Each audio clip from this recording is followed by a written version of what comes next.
नमस्कार आदाब दोस्तों, चलिए आज 22 फरवरी सुबह देश की ताजा बड़ी खबरें आपके लिए लेकर हाजिर हैं। चलिए दोस्तों, सबसे पहले डालते हैं सिर के ऊपर। खालिस्तानी नेता अमृतपाल सिंह ने अमित शाह को दी जान से मारने की धमकी। कहा, जैसा इंदिरा गांधी का हाल किया वहीं अमित शाह करेंगे भाजपा में मचा हड़कंप।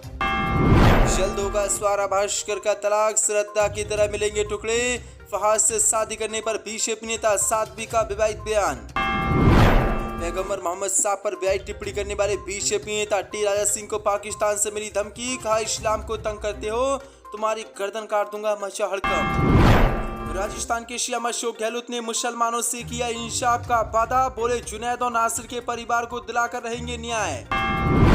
मेघालय बीजेपी पार्टी के प्रदेश अध्यक्ष का बड़ा बयान। कहा, बीजेपी को मेरे खान पान से कोई दिक्कत नहीं, मैं गाय का भी खाता हूं और खाता रहूंगा। बीजेपी आरएसएस को झटका। प्रियंका गांधी ने मोदी पर बोला तीखा हमला। कहा, मोदी जी और उनके मित्रों के बीच की साठ गांठ पर उठ रही आवाजों पर लगा दी गई हैं एजेंसियां। अंध भक्तों को लगा बड़ा झटका। शाहरुख खान की पठान ने बॉक्स ऑफिस पर रचा इतिहास। 100 करोड़ के क्लब में शामिल होने वाली बनी हिंदी की पहली फिल्म। तो दोस्तों, सभी खबरों को एक एक कर विस्तार से आपको बताने वाली वीडियो को दिल से लाइक कर चैनल को सब्सक्राइब जरूर कर लें। इसी के साथ पहली बड़ी खबर कल के सामने खालिस्तानी नेता अमृतपाल सिंह ने अमित शाह को दी जान से मारने की धमकी। कहा, जो इंदिरा गांधी के साथ हुआ वही अमित शाह के साथ करेंगे, भाजपा में मचा हड़कंप। जो सापदे खालिस्तानी समर्थक नेता अमृतपाल सिंह ने केंद्रीय गृह मंत्री अमित शाह को जान से मारने की धमकी देते हुए कहा कि जो इंदिरा गांधी के साथ हुआ वही अमित शाह के साथ करेंगे।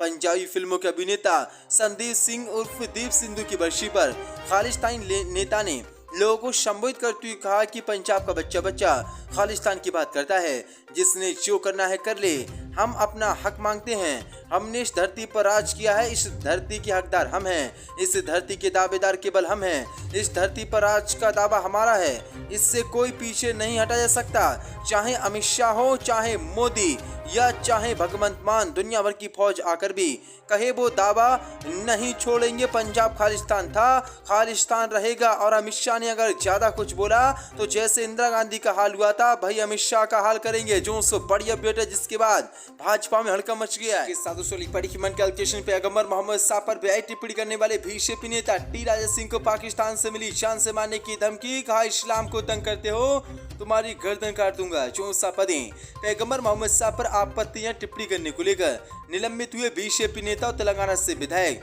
टी राजा सिंह ने सोमवार को दावा किया कि उन्हें जान से मारने की पाकिस्तान से धमकी मिली है। उन्होंने इसकी शिकायत डीजीपी से की है। राजा सिंह ने कहा कि उनके पास हर दिन इस तरह के फोन आते हैं। उन्हें व्हाट्सएप के माध्यम से सोमवार दोपहर 3:34 पर एक पाकिस्तानी नंबर से कॉल आया। कॉल करने वाले ने कहा कि वे मुझे मार देंगे क्योंकि उनका स्लीपर सेल हैदराबाद में बहुत सक्रिय है। धमकी देने वालों ने कहा कि तुम इस्लाम को बहुत तंग करते हो, मैं तुम्हारी गर्दन काट दूंगा। बीजेपी नेता ने दावा करते हुए कहा कि वे मुझे बम से उड़ा देंगे, मुझे मार डालेंगे। उन्होंने कहा कि उनका sleeper cell network Hyderabad Telangana में बहुत सक्रिय है, एक कॉल तुम्हारी जिंदगी खत्म कर देगी। जो बड़ी अपडेट है, जिसके बाद बीजेपी का विधायक पूरी तरीके से डर गया। ये बीजेपी का विधायक वही है जिसने पैगंबर मोहम्मद साहब पर आपत्तियां टिप्पणी की थी, जिसके बाद बीजेपी ने इसे निलंबित कर दिया था। इसी के साथ बड़ी खबर कल प्रियंका गांधी का मोदी सरकार पर बड़ा हमला। कहा, मोदी जी और उनके मित्रों के बीच की साठगांठ पर उठ रही आवाजों पर लगा दी गई हैं एजेंसियां। चौंसापदी कांग्रेस महासचिव प्रियंका गांधी ने मोदी पर आज जोरदार हमला बोला है। प्रियंका गांधी ने पीएम मोदी पर गंभीर आरोप लगाए हैं। उन्होंने कहा कि कांग्रेस के अधिवेशन को बाधित करने और अडानी मामले से ध्यान भटकाने के लिए छत्तीसगढ़ में छापेमारी की जा रही है। प्रियंका गांधी ने कहा कि प्रधानमंत्री मोदी जी के मित्र गौतम अडानी पर सेल कंपनियों के जरिए घपला और अन्य कई गंभीर आरोप लगे हैं, लेकिन क्या आपको कोई भी एजेंसी इसकी जांच करती दिखाई दे रही है? प्रियंका गांधी ने कहा कि लेकिन कांग्रेस अधिवेशन में आंकड़ा डालने व पीएम मोदी और उनके मित्रों के बीच की साठगांठ पर उठ रही आवाजों पर एजेंसियां लगा दी गई हैं। उन्होंने कहा कि कांग्रेस निडर होकर देश के मुद्दों पर आवाज उठाती रहेगी। कांग्रेस अधिवेशन में हम महंगाई, बेरोजगारी और भ्रष्टाचार के खिलाफ बुलंद आवाज उठाने का संकल्प लेंगे।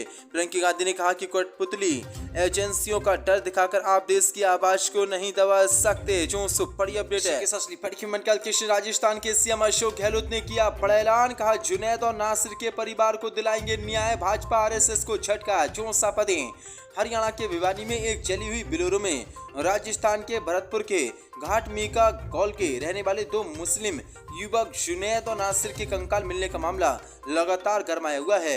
मामले में हरियाणा और राजस्थान पुलिस लगातार जांच कर रही है और आरोपियों से पूछताछ की जा रही है। इसी बीच अब मंगलवार को राजस्थान के मुख्यमंत्री अशोक गहलोत ने मृतकों के परिजनों से मुलाकात की, जिसकी जानकारी उन्होंने अपने ट्विटर अकाउंट से दी है। सीएम गहलोत ने कहा कि कुछ दिन पहले मैंने हरियाणा में हिंसा का शिकार होकर जान गंवाने वाले जुनैद और एवं नासिर के परिवार से मुलाकात की और इस जघन्य अपराध के पीड़ितों को न्याय दिलाने के लिए राजस्थान पुलिस पूरा प्रयास कर रही है, जहां न्याय सुनिश्चित किया जाएगा।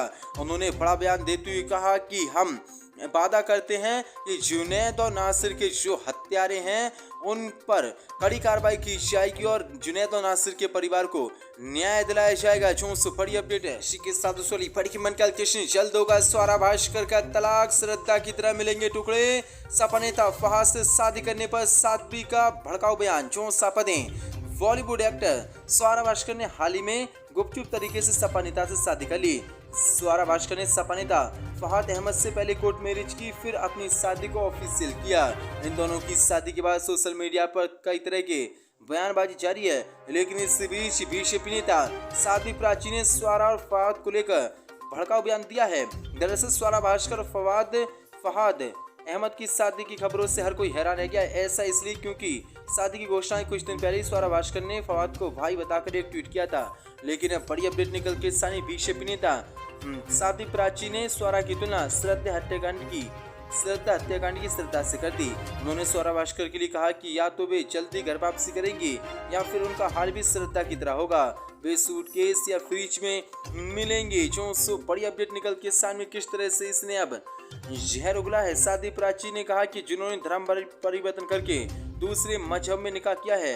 हाल ही में बरेली में साध्वी प्राची ने मीडिया से बातचीत करते हुए स्वरा भास्कर पर निशाना साधा। उन्होंने कहा कि स्वरा भास्कर के पहले भी सुर अलग थे, उसने जो शादी की है उसे श्रद्धा का वो फ्रिज याद कर लेना चाहिए जिसमें 35 टुकड़े मिले थे। अभी एक बच्ची निक्की नाम है, उसके साथ भी घटना हुई है। कोई बात नहीं, कितनी लड़कियां भटक जाती हैं, लेकिन दुख होता है मुझे, या तो वो सूटकेस में जाती हैं, फिर किसी बोरे में मिलती हैं, या फिर फ्रिज में उसके 35 टुकड़े मिलते हैं। स्वरा भास्कर की भी जल्द सूचना आने वाली है। तलाक की सूचना जल्द आएगी या उसके मरने की सूचना आएगी। जो किस तरह से भड़काऊ बयान पूरी तरीके से बीजेपी नेता ये बौखला गई है। इसी के साथ पढ़ी मन कैलकुलेशन दारुल उल्म देवबंद ने आदेश किया जारी, दाढ़ी कटवाने वाले छात्रों का होगा निष्कासन। चौसा पदें इस्लामिक शिक्षण संस्था दारुल उल्म ने संस्था में पढ़ रहे मुस्लिम छात्रों के दाढ़ी कटवाने पर निष्कासन की चेतावनी दी है।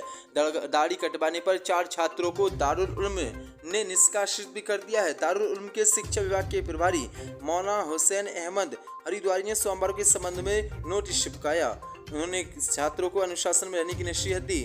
नोटिस में स्पष्ट किया गया कि यदि कोई पुराना छात्र दाढ़ी काटता है तो उसके विरुद्ध सीधे निष्कासन की कार्रवाई अमल में लाई जाएगी।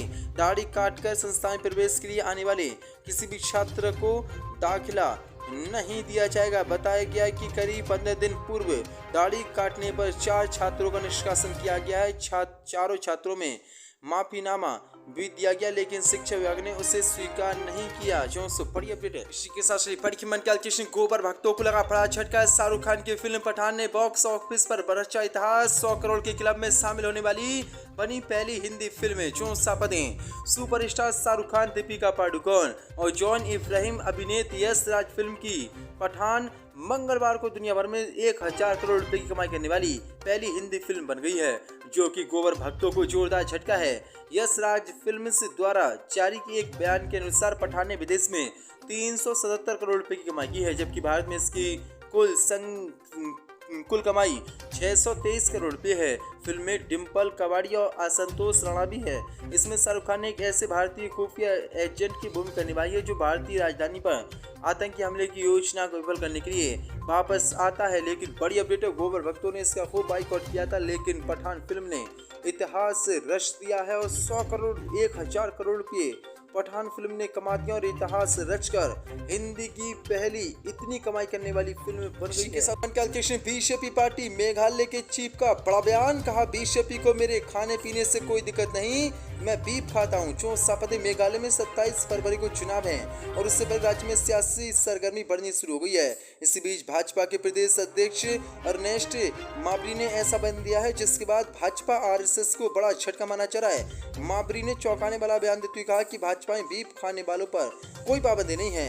एक न्यूज चैनल को इंटरव्यू में देते हुए बीजेपी नेता ने कहा कि भाजपा में बीफ खाने पर कोई पाबंदी नहीं है। उन्होंने कहा कि वे खुद बीफ खाते हैं और इससे किसी को कोई समस्या नहीं है। बीजेपी के प्रदेश अध्यक्ष ने कहा कि पार्टी किसी जाति, पंथ या धर्म के बारे में नहीं सोचती। हम जो खा सकते हैं ये हमारी खाने की आदतों में शामिल है। किसी राजनीतिक दल को इससे समस्या क्यों होनी चाहिए?